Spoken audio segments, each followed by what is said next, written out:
Assalamu alaikum. This is our second topic, that is the Sumerian civilization. From around 5000 BC, farmers settled in the wide valley between the Tigris and the Euphrates rivers.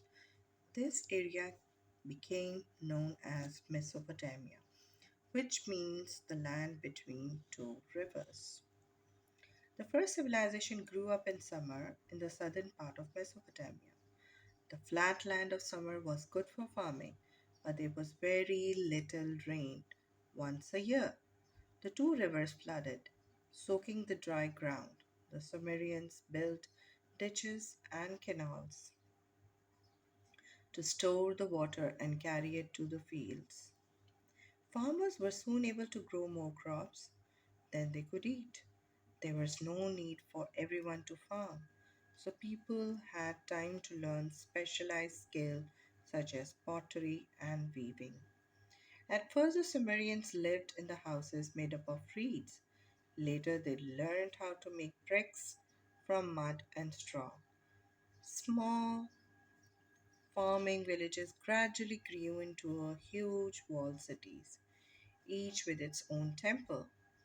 Each city had a ruler who also had control of the farmland around the city.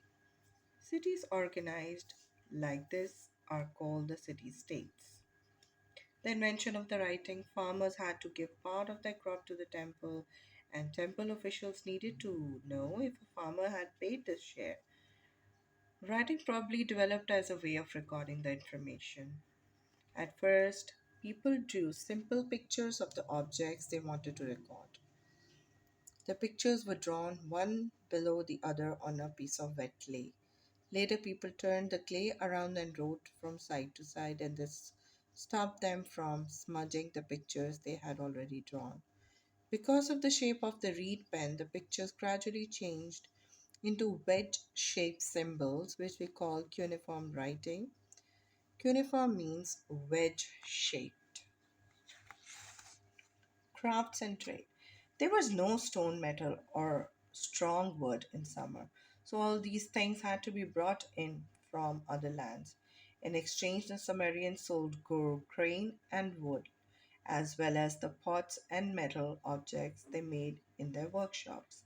Sumerian traders sailed along canals and rivers into the Persian Gulf and beyond.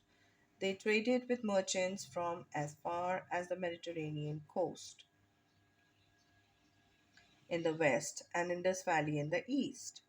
Stone carving. Sculptures carved small stone statues of people praying. People believed that if they placed a statue in the temple, the statue would pray for them. The Sumerians were skilled metal workers and made beautiful objects from gold and silver. Sumer had plenty of clay for making the pottery. Pots were shaped by hand until around 350 BC when the potter's wheel was invented. People soon realized that wheels could be attached to cars or carts or chariots and used for getting around. A donkey pulling a cart could carry three times as much as it could on its back. Kings and wars. Each city in the summer was run by a group of noblemen. In times of war, they chose a leader who ruled until the war was over. As war became more frequent, the war leaders ruled for a longer period of time. In the end, they became kings who ruled for life and handed power down to their sons. The early kings and queens of the city of Ur were buried in the large pits filled with amazing treasures. The tombs also contained the bodies of dozens of guards and servants who had taken poison and died to be with their rulers. Sargon of Akkad Empire. Sargon came from Akkad, the land just north of Sumer. He was a skilled soldier and had control of huge army. He conquered the whole of Sumer and Akkad, creating the world's first empire. The Akkadian Empire lasted early 2200 years until it was destroyed by a tribe called the Gutians. Now, the end of the summer, the king of the Ur won back the Sumerian land, and for a short time he ruled all of the summer. And Akkad.